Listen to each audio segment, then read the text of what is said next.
สวยสดงดงาม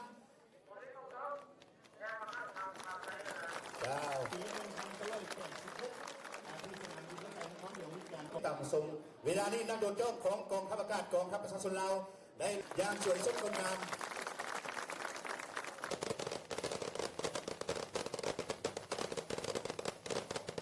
ประธานท่านได้ที่สามารถชมหรือคว้าแทงแกงแทงแห้งของนักบุกอีก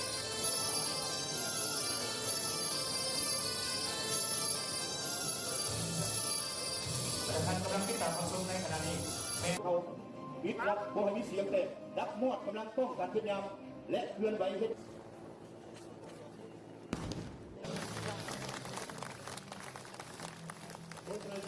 แม่นบนบัญชาพุ่งที่ระบุที่กฎหมายในการพัฒนาสู่ไปนะครับ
ซ้อมรบรวมลาวรัสเซียลาวโลด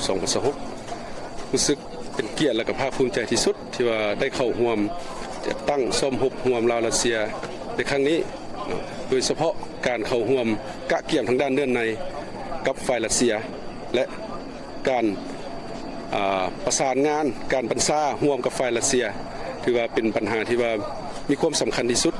ซึ่งพวกเราสามารถได้รับบทเรียนเนาะถอดถอนบทเรียนน้ำเพื่อนแล้วก็ได้รับบทเรียนหลายด้านโดยเฉพาะเป็นบทเรียนอันใหม่ที่มีลักษณะทันสมัยซึ่งสิ่งเหล่านี้นี่จะสามารถช่วยให้เฮานี่นำไปหมุนใช้ในเวียกงานอบรมของพวกเฮาแล้วก็คือเวียกงานสู้รบของกลุ่มกองพวกเฮาให้มันดีขึ้นเนาะให้มีความทันสมัยและรับประกันในการ